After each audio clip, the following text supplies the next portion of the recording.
Hooker Brewery and stuff like that around here that do really good, like local beers and stuff. But Connecticut hasn't quite caught hold. None of their beers the same way Yuengling is. So they're still the big dog on campus for sure. I got you. That's awesome. So, Mike, what's next for you? Talk about this new upcoming show that you have.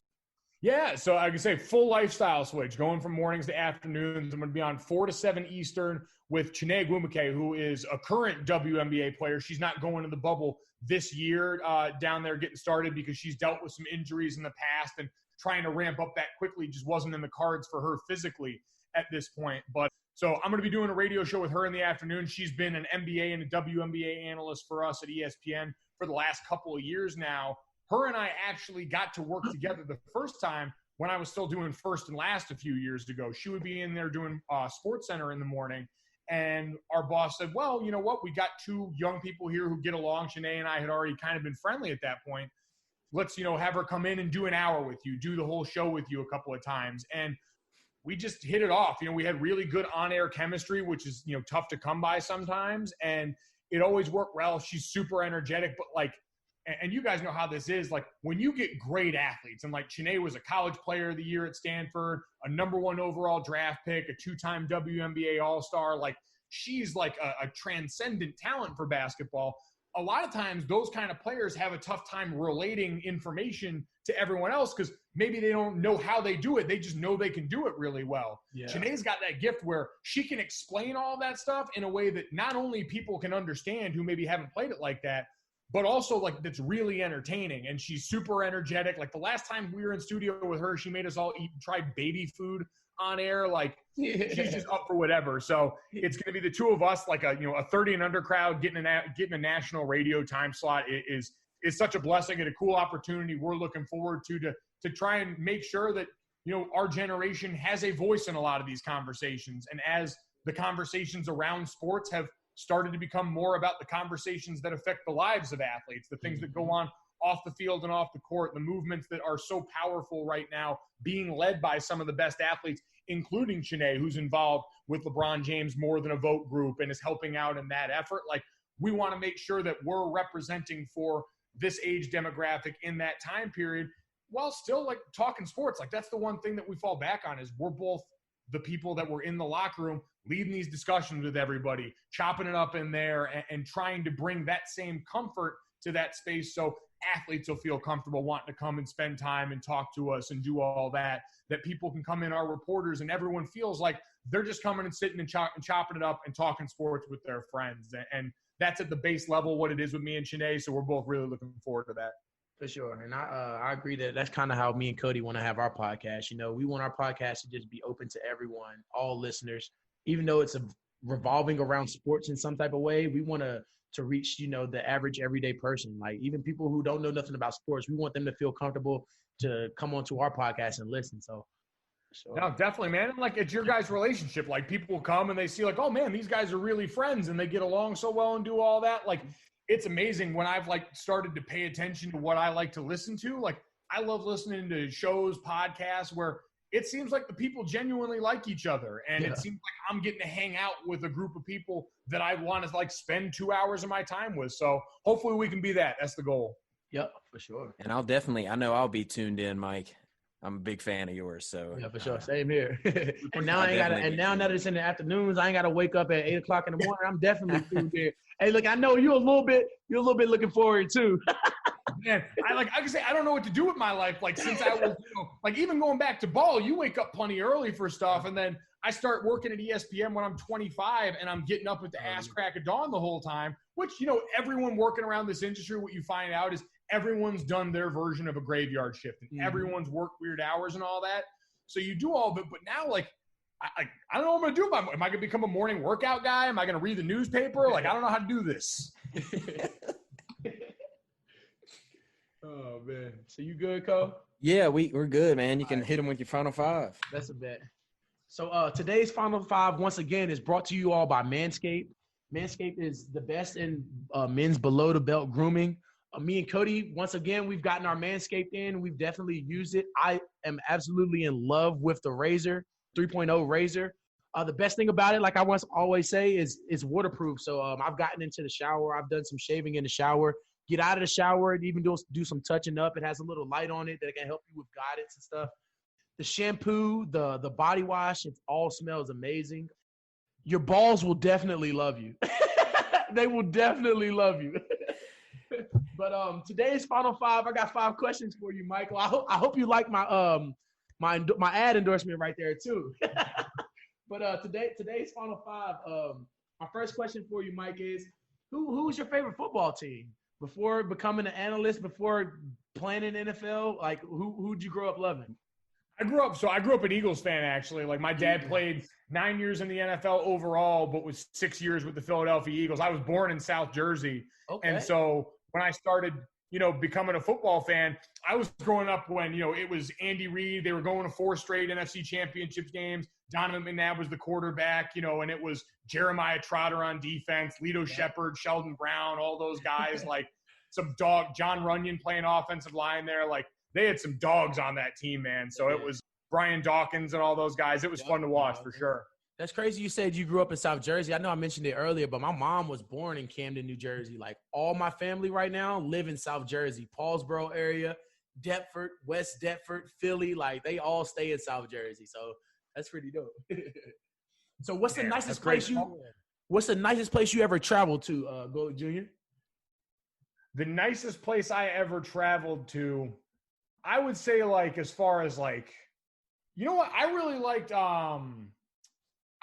Colombia. I went there. Now it's like the most recent trip I went on too. And like, you maybe like nice wouldn't be the word for most people, but like, you have this image in your mind of Colombia from like 10 years ago, where it was dealing with so many of the, repercussions of Pablo Escobar and all the drug trade down there. But it is such a beautiful country now. And even getting to go to like Medellin and Cartagena and all those different spots, you're by the water, everything's super bright and colorful. The people couldn't be like nicer and more welcoming, because they're trying to really turn the page on all that stuff and show you, hey, it's safe to come here and we're a great time. And I had a blast, man. Like, got to take in a soccer game over there. It was a pretty special place for sure. That's awesome. And you say Medellin, like, and there's only one thing I think of when you say Medellin. Like, I'm like, what?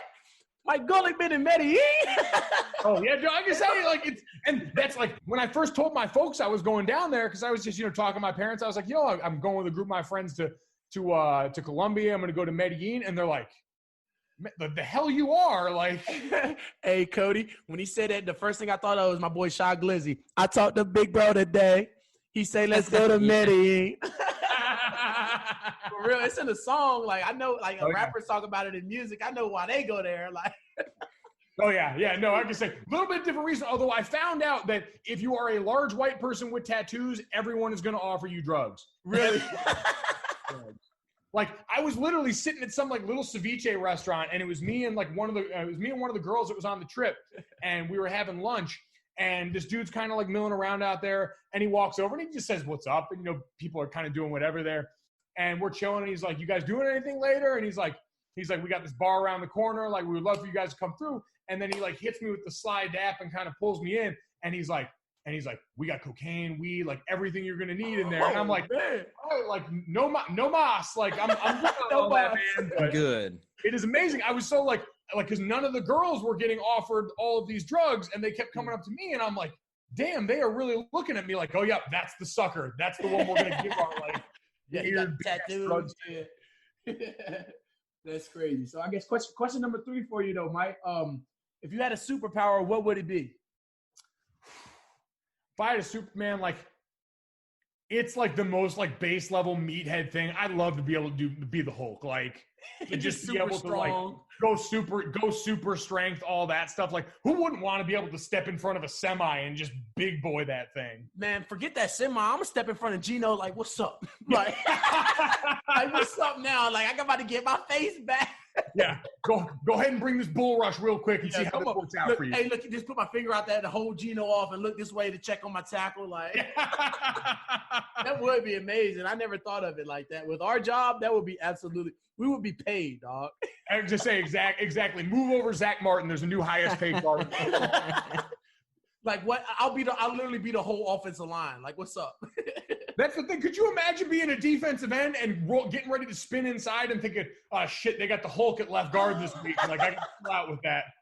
Yeah, ain't nobody ever making an inside move. Your tackle gonna love you. So, Mike, question number 4? What's your favorite movie all time? My favorite movie all time is probably Gladiator. It was one of those like coming of age moments too. Yeah. Like when I was a kid, I was like 11 or 12, and it was the first rated R movie I saw. My dad's like, I'm gonna take you guys in there. It's me and my brother. He's 11, and he's gassing us up in the parking lot. And you get in there for a second, and you see like the first dude's head get fully cut off, and you're like, this is awesome. Yeah, that's how it was with the first Predator. You know, they drop him up in the bushes and like, you know, like the only Arnold Schwarzenegger one. You know what I'm saying? Like it was crazy. Yeah. Like, that's how I was. That and the movie Tango and Cash. Do you remember that movie? I saw. I'm not as familiar with that movie, but I absolutely remember it. Yeah. Yeah, that was an amazing movie. Like that was my first introduction to like crime and girls and nudity in movies. Like, you know. Oh yeah. You know how it is. Oh, dude, it's great. Well, it's great. Like, I was always amazed. Like, my parents let us watch, like, the Austin Powers movies when we were, like, super young in grade school. And you go back, I watched them, like, later on when I was in high school, and I was like, what were you guys thinking? Yeah. For real, though. Like, it's crazy. It's absolutely crazy. My final and last question. Since you're the huge foodie, I need your top three go-to meals. Like, it could be anything from sweets to breakfast, lunch, or dinner. Yeah, all right. Top 3 go-to meals on here. I would go so like the old like Cold Stone Creamery, the mint chocolate chip that they got on the menu there. It's basically mint chocolate chip ice cream, Kit Kats, Oreos, rainbow sprinkles, the works mixed in there. Like that's one of my like mountaintop desserts in that one. Go-to regular meals outside of that. I'm actually with you. Like, so it is not just Mexican food, but it's Mexican food in a certain time period. And so for me, my favorite version of Mexican food is always at 2:00 in the morning in downtown Chicago. There's a place called Taco Burrito No. 2 there. It is not good by normal standards, but it is like, for me, when you turn to late night food and I need something that is greasy and thick and going to get the job done for me, I think of downtown Chicago, and I go to Taco Burrito Palace No. 2. I'm definitely going there. Like, for one, I love Chicago. For two, I'm always out at 2 a.m. in Chicago for some reason. Like, so I'm definitely going there. Like, it is. I can say it's amazing how that always works out. For real, though. I absolutely love it. And I can say also, as 2 a.m. pizza in Chicago gets no better. It's amazing. Like, downtown, I forgot the name of the place that I went to, but the pizza was, like New York pizza has nothing on Chicago pizza. Nothing. Oh, yeah, I was going to say, Chicago pizza for sure hits different. I'm a little East Coast biased, so I might fight a little bit harder for New York pizza. But I have love in my heart and room enough in my stomach for both. And then the last one would honestly probably be like, if I was going to pick a breakfast food, like in that same day, and it's just been lately, I've been super into like a really great breakfast burrito. I love all the combination of breakfast foods that you can get. And if you can get it to me in that situation where it's like that or like one of those breakfast bowls that I can just douse hot sauce on and go like a stack of pancakes on the side. I am kind of like you said with cereal, breakfast for dinner is like the ultimate like luxury to me. And so anytime I can sprinkle that into the equation, I'm all for it. Okay. That's awesome. That's awesome, man. Well, that'll do it for today's Final Five, Mike. I'm going to go ahead and hit you with the last question, and we ask every guest that comes onto our episode. This question is, who should we bring on the Sideline Story podcast next? And this is going to be anybody from an analyst, player, to anybody that you can get us a connection with, anybody you can kind of like get us a foot in the door with. Man, I would say I'll give you guys dealer's choice on this one. I'll go 2 options. I would say one would be Dominique Foxworth. Dominique was a longtime NFL defensive back. He works for us now. He was president of the NFLPA, COO of the NBA Players Association too after that.